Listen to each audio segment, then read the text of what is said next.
နွေဦးလပြည့်နေ့တောင်ပေါ်မြို့လေးမြောက်ကပန်းစိုးနဲ့တော်ရဲ့တစ်ထပ်လုံးအိမ်မှာကျွန်တော်နေထိုင်ခဲ့တယ်။ငါနာမည်ကမေဦးနန်းခိုင်အသက်42နှစ်ရှိပြီးငိမ့်ချမ်းမှုနဲ့တိတ်ဆိတ်မှုကိုမျှော်လင့်လေးရှိတယ်။အိမ်ကချောမွေ့ပြီးကော်ဖီနဲ့ဗနီလာမွှေးရနံ့နဲ့ပြည့်နေတယ်။ကျေးရွာသူတွေကငါ့ကိုစိတ်ရှည်ပြီးချစ်မွေ့တဲ့အမျိုးသမီးလို့သတ်မှတ်ကြပေမဲ့အတွင်းမှာတော့ငါကအတိတ်ကအမျိုးသမီးတစ်ယောက်လိုမထင်မှတ်သေးတဲ့နေရာမှာကြံ့ရစ်နေတဲ့အိမ်ထဲမှာစကလုံးတွေခန်းစားချက်တွေအိမ်မက်တွေကိုမသိမ်းထားတတ်တဲ့အမျှဦးသမီးတစ်ယောက်လိုဖြစ်နေခဲ့တယ်။ဒီနွေဦးလပြည့်နေ့မှာနေ့လည်ခင်းအလင်းစီးလန်းတစ်လျှောက်ပြန်တောက်လျှောက်တဲ့အခါကွင်းတစ်ခုနားကကြည့်မြင်ရတဲ့ကျွတ်ကျွတ်အိုးအိမ်ကြီးမှာငါလှပတဲ့အဝတ်အထည်တွေကိုစမ်းဝတ်နေခဲ့တယ်။မိတ်ဆွေမင်းတော်လွင်ရဲ့မင်္ဂလာပွဲမှာအတူတူသွားဖို့ဆိုပြီးဖိတ်ကြားထားတာကြောင့်ပါငါလူထုထဲမဝင်တာလွန်ခဲ့တဲ့လအတော်ကြာပြီးအများဆုံးအိမ်မှာအလုတ်လုတ်စာဖတ်ကိတ်မောင်မဲကြောင်လေးနဲ့သွားလဲတာတွေတင်ပဲ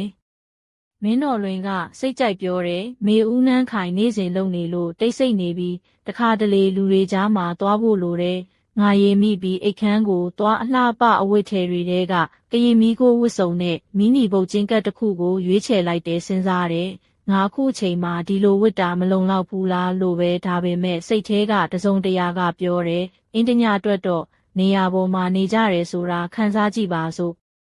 တခါတလေအလှတရားနဲ့လှပမှုဟာမျက်နှာပေါ်လှုပ်ရှားမှုတွေအနားကချစ်ကြည်မှုတွေအတွင်းကအရေးတွေကိုဖယ်ရှားပေးတတ်တယ်ဆိုတာကိုငါသိခဲ့တယ်။ကွင်းကြီးထဲမှာငါရဲ့အလှမယ်ရဲ့ငွေဆက်နဲ့သပင်ပျော့ပြောင်းမှုတွေကလှပစွာပေါ်လွင်နေပြီးငါစာရွက်သားတစ်စောင်ကိုဖတ်ဖြတ်ပြီးဟိုင်းနဲ့ပြုပြင်လိုက်တယ်။တစ်ချိန်ထဲမှာတကားခောက်တန်ကြားလာတယ်။ငါစိတ်မကောင်းပဲနာရီကြည့်တယ်နေ့လယ်ပိုင်းဖြစ်ပြီးမထင်မှတ်ပဲတူလာတာမရှိပါဘူး။တကားဖွင့်လိုက်တော့ရန်သူရဟန်းတင်ရတယ်။ရန်သူရဟန်းကကျွန်တော်ညီအမရဲ့သားဖြစ်ပြီးအသက်24နှစ်ရှိတယ်။သူရဲ့အနားမှာကော်ဖီခွက်နဲ့အိတ်တစ်လုံးကိုပေါ်ကတ်ထားတယ်။မေဦးနန်းခိုင်ကျွန်တော်အလုပ်တင်တန်းကြာမြင့်သွားတာနဲ့အိမ်ငါးစာချုပ်ပြီးသွားတဲ့အတွက်ဒီမှာနေကျင်တာပါနေရာတစ်ခုမရှိတော့ဘူး။ဆိုတဲ့သူစကားတစ်လုံးကငါရဲ့နှလုံးသားထဲမှာအနားကရေနွေးတွေကတိမ်လေး14လိုရောက်သွားတယ်။ငါသူ့ကိုအလှည့်ပေးပြီးအခန်းတစ်တစ်ခန်းကိုပြသလိုက်တယ်။ဒီမှာနေပါမေးစရာမလိုပါဘူးငါပြောခဲ့တယ်သူကအိယာမှာအိတ်ကိုထားပြီးအနားမှာငါအိမ်နောက်ခံအမှတ်တရတွေနဲ့ပြည့်နေတဲ့ပုံရိပ်တွေကိုကြည့်နေတာကိုကြည့်ရင်ငါရင်ထဲကတိတ်ဆိတ်မှုတွေအနှဲငယ်ပျောက်ကွယ်သွားတယ်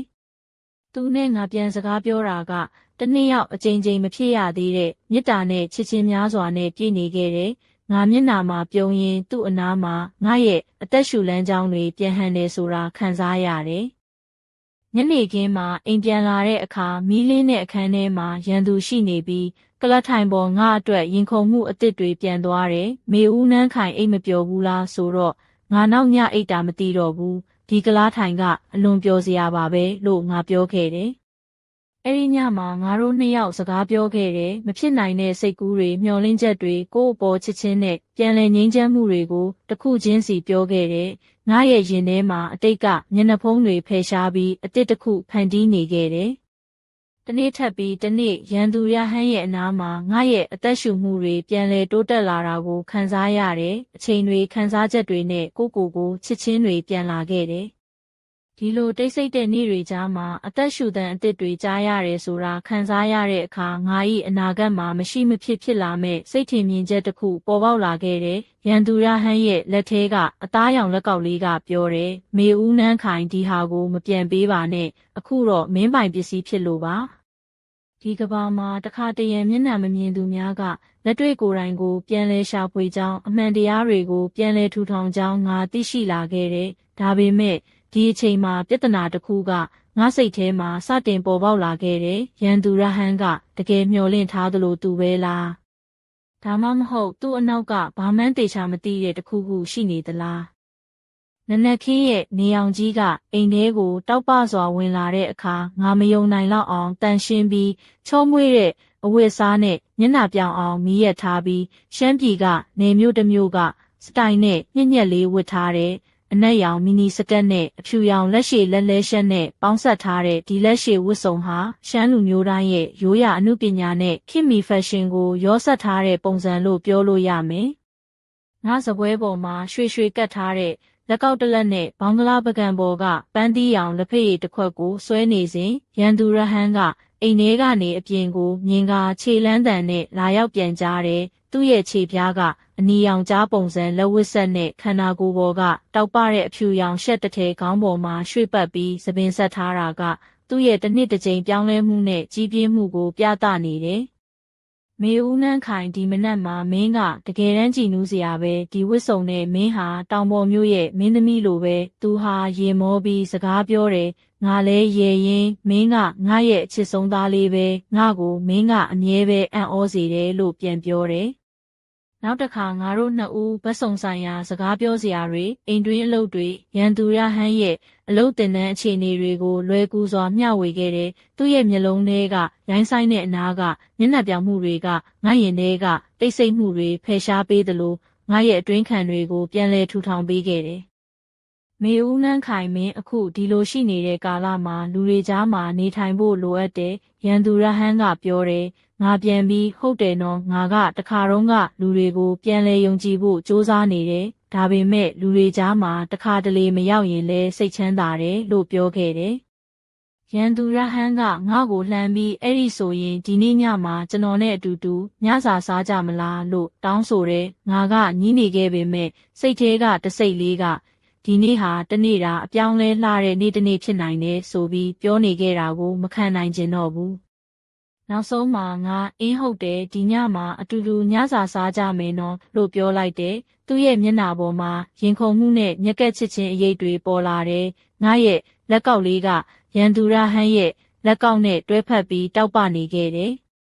အဲ့ဒီညကကျွန်တော်တို့အတူတူစပွဲနားမှာအရသာရှိတဲ့အစားအစာတွေကိုစားပြီးမျက်နှာတွေပြန်လှည့်ပြီးဟာသားများပြောကြတယ်ငါကပြောတယ်ရန်သူရဟန်းမင်းကလည်းတကယ်ပေါ့အလုတ်တင်တန်းကနေရွှေ့ပြောင်းလာတာလားမင်းရဲ့ဟာသားတွေကငါ့ကိုပြန်လည်ငင်းချမ်းစေတယ်နော်သူကဟုတ်တယ်ငါအိမ်မှာရှိရင်မင်းရဲ့ဟာသားတွေကိုနားထောင်ဖို့အကြိုက်ဆုံးပါပဲလို့ပြန်ပြောတယ်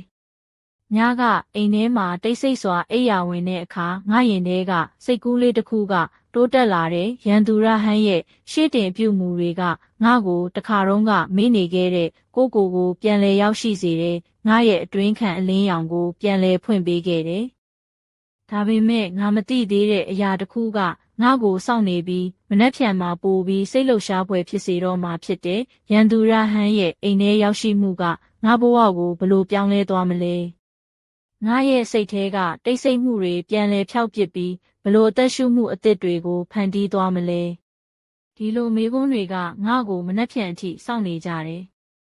မနက်ခင်းနေအောင်ကြည်လင်စွာရောက်လာတဲ့အခါငါအိမ်ကမီးခိုးရောင်ဥယျာဉ်တစ်ခုလိုပြည့်နေခဲ့တယ်ငါနွားနို့ရည်နဲ့ချိုမြိန်နဲ့ချစ်ပုံမုံတပွဲကိုဖန်တီးပြီးထမင်းစားပွဲပေါ်မှာချထားလိုက်တယ်အဲ့ဒီနေ့စတင်တုန်းကရန်သူရဟန်းဟာအိယာကနေမပေါက်သေးတဲ့စံပြိုညိုလေးနဲ့ရုပ်ရည်တောက်ပပြီးမျက်နှာမှာရေစရာငယ်ငယ်တစ်ခုပါဝင်နေခဲ့တယ်မနက်ခင်းပါမင်္ဂလာပါမေဦးနှန်းခိုင်မင်းရဲ့မနက်စာကတကယ်ရတာရှိသလိုပဲ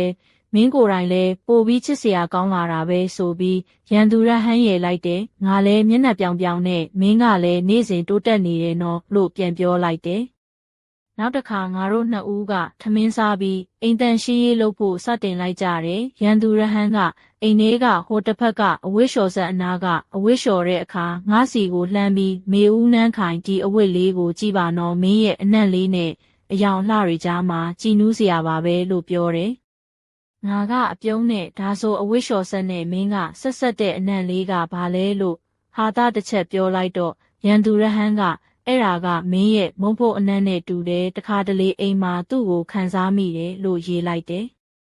အဲ့ဒီနေ့တစ်နေ့လုံးမှာငါတို့နှစ်ယောက်စကားပြောပြီးအတူတူပျော်ရွှင်မှုများစွာခံစားခဲ့ကြတဲ့ရန်သူရဟန်းကသူ့အလုပ်တင်တဲ့အကြောင်းမိတ်ဆွေတွေနဲ့ပြောဆိုမှုတွေအိမ်ပြန်လာတာနဲ့တွေ့ဆုံမှုတွေကိုပြောပြခဲ့တယ်ငါကလည်းကို့အကြောင်းစိတ်ခံစားချက်တွေနှလုံးသားထဲကအလင်းတွေကိုပြောပြခဲ့တယ်ညနေခင်းမှာငါတို့နှစ်ဦးကခြံနားက၆တွေ့တဲ့ပန်းသီးတော်ထဲသွားလည်ပြီးရွှေ့ပြောင်းလှုပ်ရှားမှုတွေကိုခံစားကြတယ်ရန်သူရဟန်းကမေဦးနှန်းခိုင်မင်းဟာတကယ်တမ်းအသက်ရှူတန်တဲ့ဒီလိုရှိနေတဲ့မင်းကိုကဘာကြီးကလိုအပ်နေတယ်လို့ပြောတယ်ငါကအပြုံးနဲ့ငါရဲ့အသက်ရှူတန်မှုကမင်းလိုလူတစ်ယောက်ရှိတဲ့အတွက်ပဲဖြစ်တာလို့ပြန်ပြောလိုက်တယ်ရန်သူရဟန်းကနူးညံ့စွာငါလက်ကိုဖမ်းပြီးမင်းကိုအမြဲအားပေးခြင်းနဲ့မင်းဟာမင်းကိုယ်တိုင်ကိုပြန်လဲရှာဖွေရမယ် ငါကအဲ့ဒီခီးမှာမင်းနဲ့အတူရှိနေတယ်လို့ပြောလိုက်တယ်။မနှက်ဖြန်နဲ့မတူတဲ့ဒီနေ့ဟာငါရဲ့နှလုံးသားကိုပိုမိုကောင်းမွန်စေပြီးအတွင်းခံတွေအားလုံးကိုပြန်လည်ထူထောင်ပေးခဲ့တယ်။ငါအခုမှသိခဲ့တာကမေဦးနန်းခိုင်ဆိုတဲ့မိန်းကလေးကသူ့ကိုယ်သူပြန်လည်ရှာဖွေရမယ့်ခရီးစတင်နေပြီဆိုတာပါ။ဒါပေမဲ့ငါရဲ့စိတ်ထဲမှာမသိသေးတဲ့အရာတစ်ခုကချမ်းသာစေတဲ့အချိန်တွင်ပေါ်ပေါက်လာပြီးရန်သူရဟန်းရဲ့1မိနစ်1စက္ကန့်တိုင်းရှိနေမှုဟာငါဘဝကိုဘလို့ပြောင်းလဲသွားမလဲဆိုတဲ့မေးခွန်းကိုထပ်တူထားခဲ့တယ်။ညနေခင်းရဲ့နေရောက်လာချိန်မှာရွှေကြာမျိုးကငါအိမ်မှာနေရာတစ်ခုမှာရှင်းလင်းမှုတွေနဲ့ပြည့်နေတယ်။မေဦးနန်းခိုင်ဆိုတဲ့မိန်းကလေးဟာရန်သူရဟန်းရဲ့အနာကနေတိတ်ဆိတ်စွာနားထောင်နေတဲ့အချိန်သူ့စိတ်ထဲမှာတစုံတရာပြောင်းလဲမှုတွေလှုပ်ရှားနေခဲ့တာကိုခံစားရတယ်။ငါမီးလေးနဲ့အခန်းထဲမှာနောက်ဆုံးပေါ်နာရီကိုကြည့်လိုက်တော့နေ့လယ်ပိုင်းဖြစ်ပြီးငါရဲ့နေ့စဉ်ဘဝတွေကတိတ်ဆိတ်မှုတွေနဲ့ပြည့်နေခဲ့တယ်။ဒါပေမဲ့ဒီနေ့မှာတော့ရန်သူရဟန်းရဲ့လက်လန်းနီးကပ်မှုကငါစိတ်ထဲမှာမတူညီတဲ့ခံစားချက်တွေပြန်လည်ဖွင့်ပေးခဲ့တယ်။မေဦးနန်းခိုင်မင်းဟာတကယ်ပဲပြောင်းလဲနေတယ်မင်းရဲ့မျက်နှာမှာတောက်ပမှုနဲ့အသက်ရှူမှုတွေပြန်လည်လာပြီလို့ရန်သူရဟန်းကပြောပြခဲ့တယ်။ငါကရေမောပြီးမင်းကဒီလိုပြောရင်ငါတကယ်ကိုအသက်ရှူသွားမယ်နော်လို့ပြန်ပြောလိုက်တယ်။ညနေခင်းမှာငါတို့နှစ်ဦးအတူတူစပွဲတင်မှာညစာစားကြပြီးမျက်နှာတွေမှာပြုံးနေကြတယ်။ရန်သူရဟန်းကမေဦးနန်းခိုင်မင်းရဲ့အလှတရားဟာတခါတလေငါ့ကိုအံ့ဩစေတယ်မင်းဟာအနာဂတ်ကိုစိတ်ချမ်းသာစွာရင်ဆိုင်နိုင်တဲ့သူပဲလို့ပြောတယ်။ငါကငြိမ်းချမ်းစွာငါဘဝမှာအခုလိုအပြောင်းလဲတွေဖြစ်လာတာအံ့ဩစရာပါပဲ။ဒါပေမဲ့မင်းနဲ့အတူရှိရတာကငါအတွက်အရေးကြီးဆုံးဖြစ်နေတယ်လို့ပြောလိုက်တယ်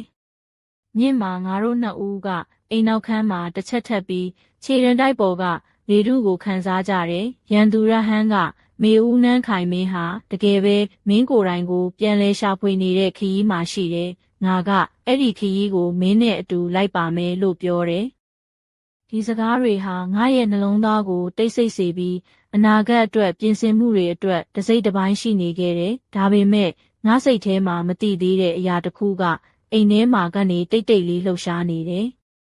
ငါရဲ့မျက်နှာမှာပြုံးချိန်မှာတစိမ့်တစ်ပိုင်းမှာစိတ်ပူပန်မှုတစ်ခုလည်းရှိနေတယ်။ရန်သူရဟန်းရဲ့လက်ထဲကအနက်ရောင်အိတ်ထဲကနေနေ့ရဲ့အလင်းရောင်နဲ့မဟာမိတ်တရုပ်ဆောင်တဲ့တစ်ခုခုထွက်ပေါ်လာဖို့ခံစားရတယ်။အဲ့ဒီနေ့ညမှာငါဘဝမှာဖြစ်လာမယ့်ပြောင်းလဲမှုတွေရန်သူရဟန်းရဲ့1မိနစ်1စက္ကန့်နီးကပ်မှုရဲ့အဓိပ္ပာယ်တွေကိုနားလည်ဖို့ငါပြင်ဆင်နေခဲ့တယ်။မနှက်ဖြန်မှာတော့ဒီအိမ်ထဲမှာမကြခင်ဖြစ်လာမယ့်အဖြစ်အပျက်ကြီးတစ်ခုကငါဘဝကိုအပြောင်းလဲပြင်းထန်စေတော့မှာပါ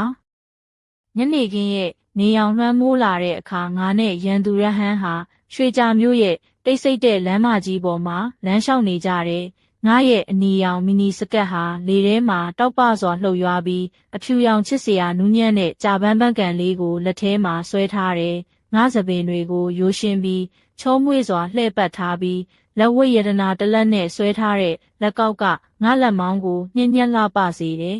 ။ရန်သူရဟန်းကအပြုံးနဲ့မေဦးနန်းခိုင်ဒီလိုလမ်းလျှောက်ရတာကတကယ်ပဲစိတ်ချမ်းသာစေတယ်။မင်းရဲ့အလှတရားနဲ့နှလုံးသားကတပြိုင်နက်တည်းမှာပျော်ရွှင်မှုကိုပေးနေတယ်လို့ပြောတယ်။ငါဟာနူးညံ့စွာမင်းကဒီလိုပြောလိုက်တော့ငါရဲ့နှလုံးသားကပြန်လဲပွားသွားတယ်လို့ပြန်ပြောလိုက်တယ်။လမ်းကြားမှာတစ်ပင်တွေဆွဲဆောင်တဲ့အနံ့တွေပျော်ရွှင်စရာငွေ့စိန်တွေကငါတို့နှစ်ဦးရဲ့စကားပြောမှုကိုနူးညံ့စေခဲ့တယ်။ရန်သူရဟန်းကပြောတယ်။မေဦးနန်းခိုင်မင်းရဲ့အသက်ရှူမှုကတခါတလေငါ့ကိုစိတ်အေးစေတယ်မင်းနဲ့အတူရှိရတာကငါဘဝရဲ့အားပေးမှုကြီးတစ်ခုပါပဲ။ငါကရင်မောပြီးမင်းရဲ့စကားတွေကလက်တွေ့ပါပဲအခုဒီလိုရှိနေတဲ့မင်းကိုကြည့်ရတာကငါအတွက်အဆုံးမဲ့ခံစားမှုတစ်ခုပါပဲလို့ပြောလိုက်တယ်သူကလည်းငါလက်ကိုနူးညံ့စွာဖမ်းပြီးမင်းရဲ့အနာဂတ်ကိုအတူတူဖန်တီးကြမယ်လို့ပြောတယ်လမ်းလျှောက်ပြီးအိမ်ကိုပြန်လာတဲ့အခါငါရဲ့နှလုံးသားထဲမှာတစိမ့်တစ်ပိုင်းကမတိသေးတဲ့စိတ်ပူပန်မှုနဲ့တစ်ဖက်မှာနူးညံ့တဲ့ခံစားချက်တွေရောထွေးနေခဲ့တယ်ငါအိမ်တကားကိုဖွင့်လိုက်တော့နောက်ခံမှာမီးပွားတစ်လုံးတောက်ပနေပြီးရန်သူရဟန်းကစာအိတ်တစ်ထုပ်ကိုလက်ထဲမှာသိမ်းဆည်းထားတယ်။မေဦးနန်းခိုင်ဒီဟာကိုမင်းအတွက်ယူလာတာပါမင်းနဲ့ငါအကြားရှိနေတဲ့အမှတ်တရတွေကိုသတိရစေခြင်းနဲ့ဆိုပြီးသူကစာအိတ်ကိုငါစီလှမ်းတယ်ငါကစိတ်လှုပ်ရှားစွာဖွင့်ကြည့်လိုက်တော့ထဲမှာရေးထားတဲ့စာတစ်စောင်ရှိပြီး မေဦးနှန်းခိုင်မင်းဟာအားကောင်းပြီးလှပတဲ့မိန်းကလေးပါမင်းကိုအမြဲအားပေးနေမယ်ဒီခရီးမှာမင်းနဲ့အတူရှိနေခြင်းနဲ့ဆိုတဲ့စာသားတွေကိုဖတ်ရင်းငါမျက်ရည်တွေမျက်လုံးထဲမကြာခဏပြန်ငိုခြင်းစိတ်ရှိလာတယ်။ဒီညမှာငါရဲ့စိတ်ထဲမှာတခုခုပြောင်းလဲမှုကြီးတောက်ပလာပြီးရန်သူရဟန်းရဲ့အနာကနေခံစားရတဲ့ချစ်ချင်းနဲ့အပူခံစားမှုတွေဟာငါဘဝကိုအဆုံးမဲ့တက်တန်းတစ်ခုလိုပြောင်းလဲသွားတာကိုသိခဲ့တယ်။ဒါပေမဲ့ငါရဲ့အတွင်းမှာတစိမ့်တစ်ပိုင်းကအနာဂတ်အတွက်ကြောက်ရွံ့မှုတစ်ခုလည်းရှိနေခဲ့ပြီးရန်သူရဟန်းရဲ့လက်ထဲကစာအိတ်ကဘလို့အကြောင်းအရာတွေပိုပြီးဖွင့်ပြမလဲဆိုတာကိုမသိနိုင်တော့ဘူး။ဒီဇလန်းရဲ့နောက်ထပ်အပိုင်းမှာတော့မေဦးနှန်းခိုင်ရဲ့လမ်းကြောင်းမှာဘလို့စိန်ခေါ်မှုတွေရှိလာမလဲရန်သူရဟန်းရဲ့ရည်ရွယ်ချက်တွေကတကယ်ဘာကြောင့်လဲဆိုတဲ့ဖောက်ဖျက်ဖို့မရနိုင်တဲ့နောက်ွယ်ကလျှို့ဝှက်ချက်တွေကိုမျှော်လင့်ကြပါစို့ညချမ်းလေးနဲ့ရွှေကြာမျိုးရဲ့လမ်းမကြီးပေါ်မှာငါနဲ့ရန်သူရဟန်းတို့လက်တွဲလျှောက်နေကြတယ်။ငါအနီရောင်မီနီစကတ်ကလေထဲမှာအလှပြန်လွှင့်ပြီးအဖြူရောင်ချစ်စရာတဆက်ဆက်ထားတဲ့ချစ်စရာကောင်းတဲ့ဘလောက်ရှက်လဲဝတ်ထားတဲ့သပင်တွေကိုရိုးရှင်းလှပစွာလှည့်ပတ်ထားပြီးလက်ကောက်နဲ့လက်စွပ်တွေကငါလက်မောင်းကိုဖမ်းထားတဲ့မျက်နှာမှာတော့တဘာဝအလှနဲ့ပြည့်နေပြီးအနားကအနက်ရောင်လက်ပတ်ကရင်ခုန်မှုကိုပုံမပြသနေတယ်။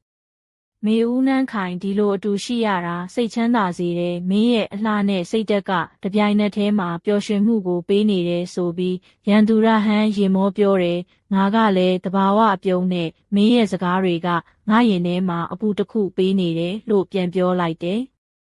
လမ်းကြားကတစ်ပင်နဲ့ပန်းပွင့်တွေကအနံ့ကောင်းတွေပေးပြီးငါတို့စကားတွေကိုနူးညံ့စေတယ်မေဦးနှန်းခိုင်မင်းရဲ့အသက်ရှူမှုကတခါတလေငါ့ကိုစိတ်အေးစေတယ်မင်းနဲ့အတူရှိရတာကကျွန်တော်ဘဝရဲ့အားပေးမှုကြီးတစ်ခုပါပဲဆိုပြီးရန်သူရဟန်းပြောတယ်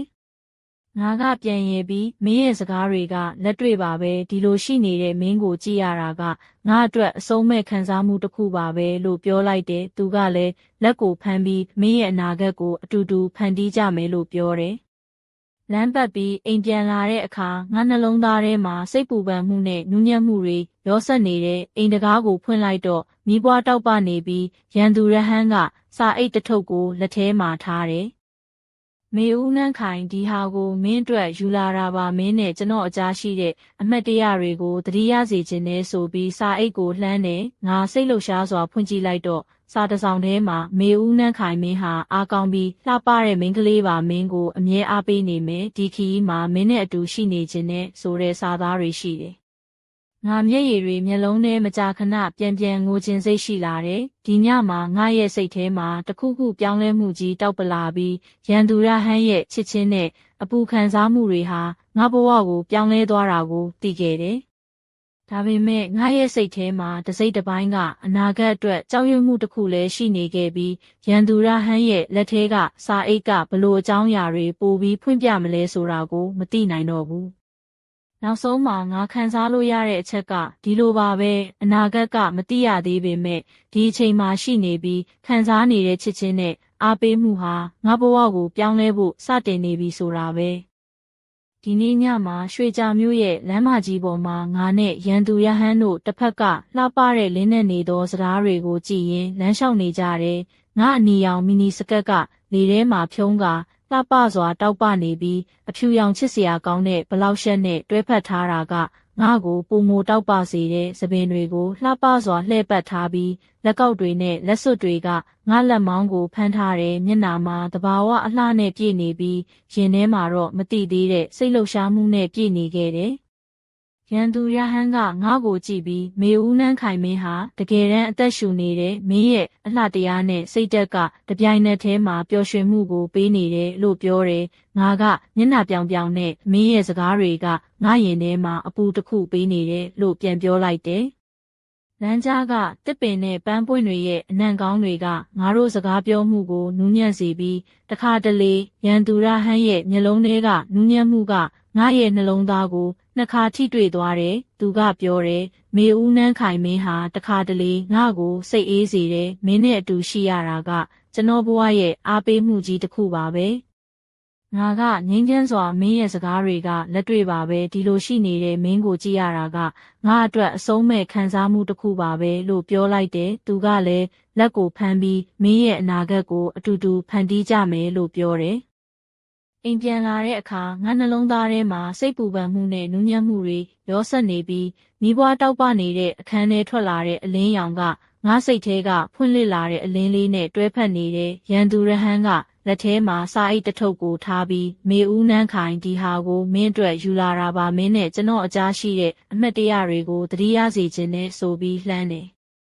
ငါစိတ်လှုပ်ရှားစွာဖွင့်ကြည့်လိုက်တော့စာတစ်စောင်ထဲမှာမေဦးနန်းခိုင်မင်းဟာအားကောင်းပြီးလှပတဲ့မိန်းကလေးပါမင်းကိုအမြဲအားပေးနေမယ်ဒီခီးမှာမင်းနဲ့အတူရှိနေခြင်းနဲ့ဆိုတဲ့စာသားတွေရှိတယ်။ငါမျက်ရည်တွေမျက်လုံးထဲမကြာခဏပြန်ငိုခြင်းစိတ်ရှိလာပြီးဒီညမှာငါရဲ့စိတ်ထဲမှာတခုခုပြောင်းလဲမှုကြီးတောက်ပလာခဲ့တယ်။ရန်သူရဟန်းရဲ့ချစ်ချင်းနဲ့အပူခံစားမှုကငါဘဝကိုပြောင်းလဲသွားတာကိုသိခဲ့တယ်။ဒါပေမဲ့ငါရဲ့စိတ်ထဲမှာတစိမ့်တစ်ပိုင်းကအနာဂတ်အတွက်ကြောက်ရွံ့မှုတစ်ခုလည်းရှိနေပြီးရန်သူရဟန်းရဲ့လက်ထဲကစာအိတ်ကဘလို့အကြောင်းအရာတွေပိုပြီးဖွင့်ပြမလဲဆိုတာကိုမသိနိုင်တော့ဘူးဒီဇလန်ရဲ့နောက်ထပ်အပိုင်းမှာမေဦးနန်းခိုင်ရဲ့ခရီးမှာရောက်လာမဲ့စိန်ခေါ်မှုကြီးတွေရန်သူရဟန်းရဲ့ရည်ရွယ်ချက်တွေနဲ့ဘလို့ရင်ဆိုင်ကြမလဲဆိုတဲ့လျှို့ဝှက်ချက်တွေကိုဖော်ထုတ်သွားမှာပါညအလင်းအိမ်ထဲပြန်ရောက်တဲ့အခါငါရဲ့ခြေထောက်တွေကပုံမိုးလင်းမြန်လာပြီးစိတ်ထဲကတိတ်ဆိတ်မှုတွေကတိုးလာနေခဲ့တဲ့ရန်သူရဟန်းကလက်ထဲမှာထားတဲ့စာအိတ်ကိုငါဘက်ကိုချောင်းထိုးပြီးမေဦးနန်းခိုင်ဒီဟာကမင်းအတွက်အရေးကြီးတဲ့အရာတွေပါဝင်နေမင်းအတွက်အာမခံချက်တစ်ခုလို့ထင်တယ်လို့ပြောတယ်ငါစိတ်လှုပ်ရှားစွာစာအိတ်ကိုဖွင့်ပြီးအတွင်းကစာရွက်တွေပုံရိပ်တွေသူနဲ့ငါတို့အတိတ်ကအမှတ်တရတွေကိုမြင်တွေ့လိုက်တဲ့တစိမ့်တစ်ပိုင်းကငါရဲ့နှလုံးသားကမြစ်ကြီးတစ်စင်းလိုပြန်လဲစီးဆင်းလာပြီးမိနေခဲ့တဲ့ခံစားချက်တွေချစ်ချင်းတွေပြန်လဲလက်ခံခဲ့ရတယ်။မေဦးနန်းခိုင်ဒီမှာမင်းရဲ့အနာဂတ်ကိုဖန်တီးဖို့အခြေခံတွေရှိနေပြီးဒါပေမဲ့လမ်းကြောင်းဟာတခါတလေခက်ခဲလို့မင်းကိုယ်တိုင်ကိုယုံကြည်ရမယ်ဆိုပြီးရန်သူရဟန်းကအနူးညွတ်ပြောတယ်။ငါရင်ထဲကတစိမ့်တစ်ပိုင်းကကြောက်ရွံ့မှုတွေနဲ့တစ်ဖက်မှာယုံကြည်မှုတွေရောစက်နေပြီးငါဘလို့ရင်ဆိုင်ရမလဲ။ဒီခရီးဟာငါဘဝကိုဘလို့ပြောင်းလဲသွားမလဲဆိုတဲ့စိတ်ကူးတွေမြင်နေရန်သူရဟန်းကငါမျက်နာကိုကြည့်ပြီးမေဦးနန်းခိုင်မင်းကအားကောင်းပြီးခိုင်မာတဲ့မိန်းကလေးပါဒီခရီးမှာမင်းကိုယ်တိုင်ကအဓိကပါငါကအမြဲမင်းနဲ့ရှိနေဖို့စ조사မယ်လို့ပြောတယ်ညစင်းလေးထဲမှာငါစိတ်ကူးတွေကပိုပြီးပုံမိုရှင်းလင်းလာပြီးရန်သူရဟန်းရဲ့စကားတွေကငါရဲ့စိတ်ကိုချောမွေ့စေတယ်ငါသတိထားမိတာကသူ့ရဲ့မျက်လုံးထဲကနူးညံ့မှုနဲ့ချစ်ချင်းဟာတခါတလေငါ့ကိုအားပေးနေတယ်ဆိုတာပါနောက်ထပ်အပိုင်းတွေမှာတော့မေဦးနန်းခိုင်ရဲ့ခရီးစဉ်မှာဘလို့စိန်ခေါ်မှုတွေရှိလာမလဲရန်သူရဟန်းရဲ့ရည်ရွယ်ချက်တွေကတကယ်ဘာကြောင့်လဲဆိုတာကိုကြည့်ရှုကြရမှာပါငါတို့နှစ်ယောက်ရဲ့ချစ်ချင်းနဲ့ယုံကြည်မှုတွေဟာဘလို့စိတ်ပင်ပန်းမှုတွေကိုရင်ဆိုင်ပြီးအောင်မြင်သွားမလဲဆိုတာအတူတူစောင့်ကြည့်ကြပါစို့